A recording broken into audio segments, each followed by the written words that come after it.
Hi, I'm Nicole Gelormino. I'm a teaching artist. As you can see, I'm rubbing the side of a crayon onto the paper. What's my other hand doing? It's holding the paper in place. If you look closely, you'll start to see an image appear on the paper. If you've done this before, you'll know that the image is a coin and that I've got a coin underneath my paper. What else have I got to work with? Keys, a pendant, a lid, leaves, some puffy stickers, and the bottom of a sushi tray. Each time I place an object under the paper and I rub over the paper with a crayon, an image of the object slowly appears on the paper. That's called transfer. The object is transferring an image onto the paper. Transfer is a main concept in the art form of printmaking. Printmaking is just what it sounds like. We're making prints of an image.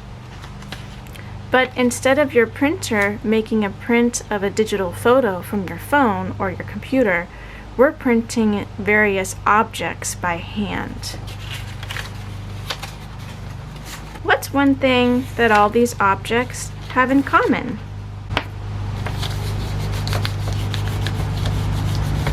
Well, they are pretty flat. None of them are 3D. None of them can stand up on their own.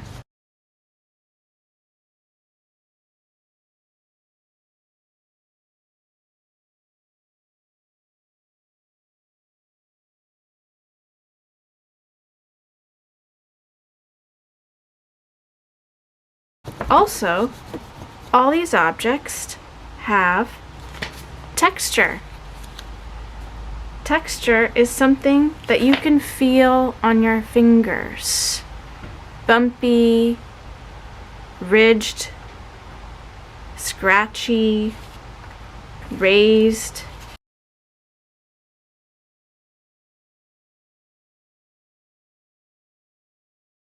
Printing textured objects by rubbing over them and a paper is called a... This is not something I found.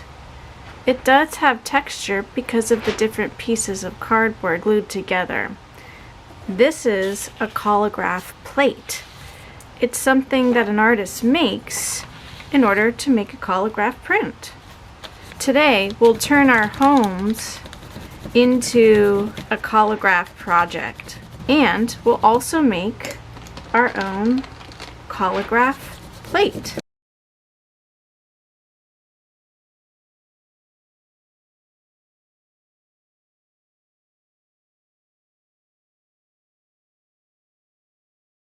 This collograph plate was made by my 3-year-old daughter.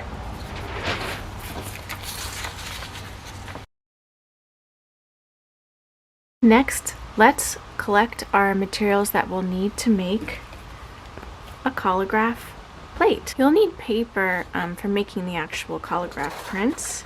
Plain printer paper is great. Scrap paper is fine. Paper that you've already drawn or written on is actually a great choice. Newspaper works. Brown bags cut into flat pieces, as long as the paper is not too thick. But you also need some cardstock and cardboard as well. So cardboard boxes are okay. The best kind of cardboard for this project is the cardboard that you find in your kitchen. Cardboard that pasta or crackers or cereal came in that you can cut open. Also, postcards that come in the mail are a great choice as well. You'll need glue. This glue is made out of flour and water. I give instructions on how to make this glue in my previous video titled Assemble Your Collage Kit. You'll need something to spread the glue with. This is just a piece of that kitchen found, pantry found cardboard that some pasta came in. I just cut a small strip of it. If you have a glue brush, that's great too. And a pair of scissors would be great, but it's actually not totally required. It's optional. You can do tearing. And once we make the prints, you'll need crayons. Be sure to remove the paper from the crayons before you begin. And also, crayons broken in half are much easier to use than a full-size crayon. Finally, you'll need your home. The first step to creating your collograph plate is to cut a larger piece for the background. Cut one larger rectangle.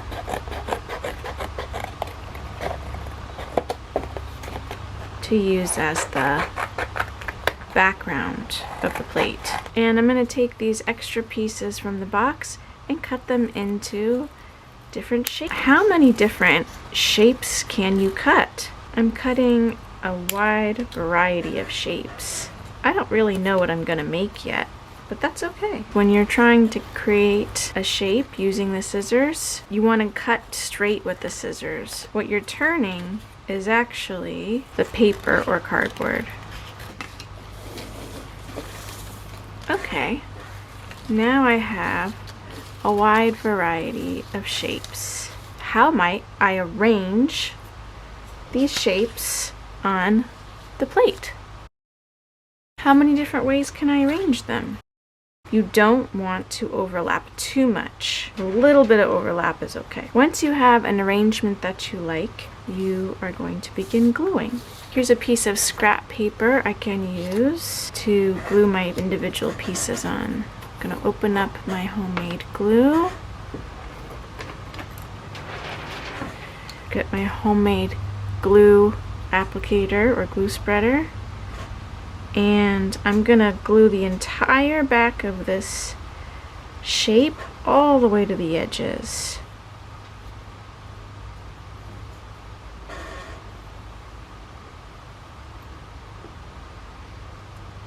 If you're a parent and you're helping a young one make this, I would recommend putting glue over the entire background and just letting them stick their pieces to the background. Be sure to press your pieces firmly down.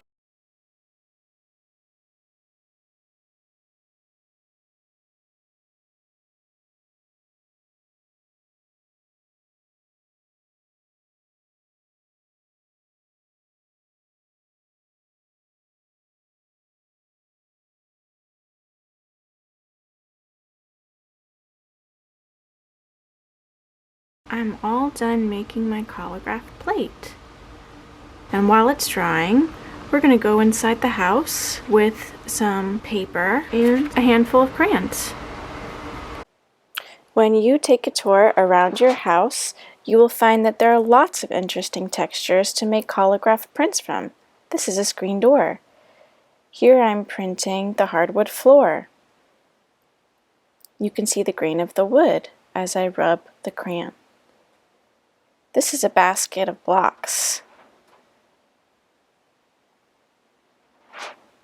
The basket itself has an interesting texture, and so does the block.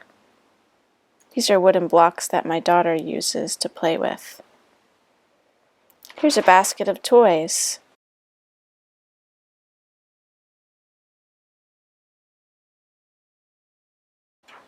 My daughter's play area is full of containers and baskets with interesting textures. Here's a small basket with hearts.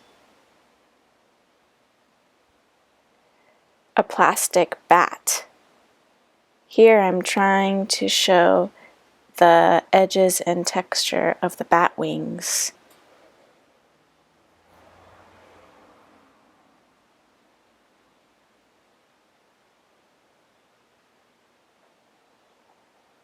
It's a good choice because it's almost flat. This is a crocodile that has scales on its back.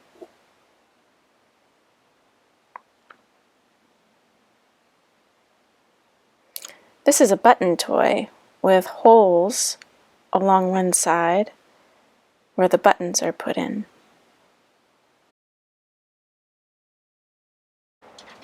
A Lego piece.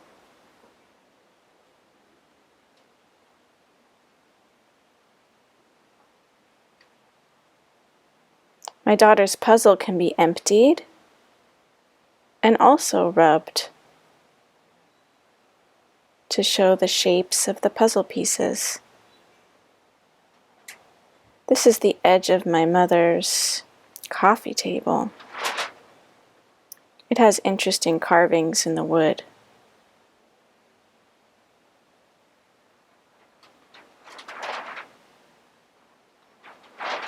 A ceramic coaster that has an imprint of a shell on it.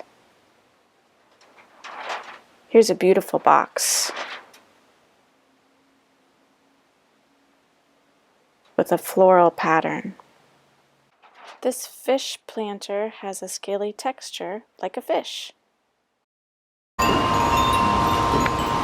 collograph plates should be dry now, so let's go ahead and make some prints. First thing you do is you put the plate facing up on the table. Second step is to get your paper and place your paper over the plate. Step 3 is you select a crayon. Make sure that the paper is removed. Turn it sideways. With your other hand, you hold that paper down as tight as possible and then rub pretty hard all over the paper in every direction. And keep your two hands close together. Sometimes I like to stop in the middle of the print and choose a new color. I recommend standing instead of sitting to do the rubbing part. Making sure to rub the crayon all the way to the edge of the plate. If you found it really hard to keep that paper from moving around, one trick is to turn your paper over, turn your plate over, get some tape, tear four very small pieces. Don't press down too hard on the tape because you'll need to remove it. Now I can turn my paper and plate over and now begin rubbing. The paper's not moving around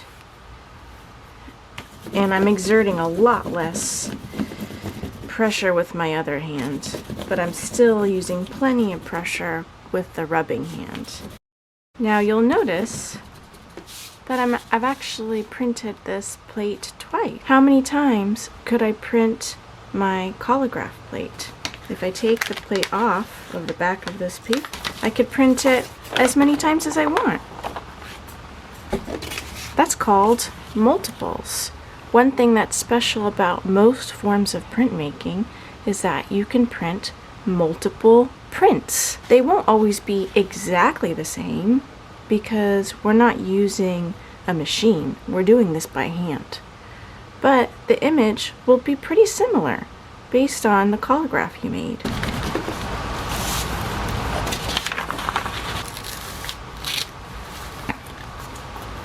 If you find your tape tore a little bit of the paper, you can either just try to take it off, or if it's not coming off easily, then just cut it off and get a new piece. Watercolor resist is another way to add more color to your finished collograph prints.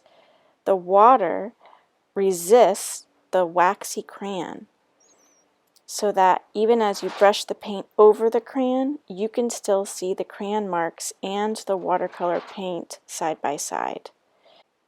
If you don't have watercolor paints at home, you can use Easter egg dye. Just follow the instructions on the food coloring box. Egg dye is just as good as store-bought watercolor.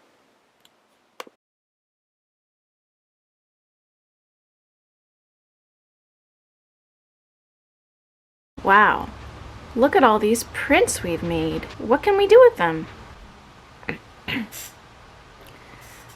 Here are just a few ideas for what you can do with all of your collograph prints. You can select some to hang and admire. You can bind them into a book.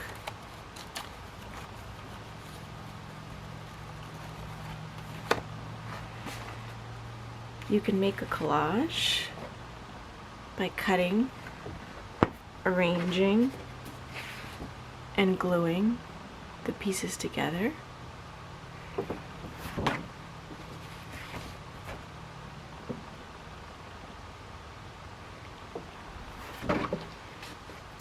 You can wrap a gift.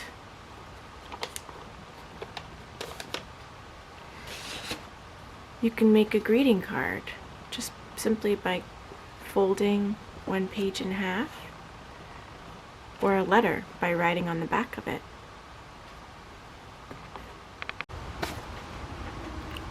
What's one thing you learned or loved about this project?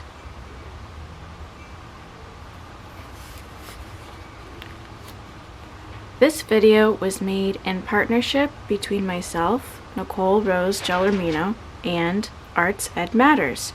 You can learn more at sfteachingartist.wordpress.com and artsedmatters.org.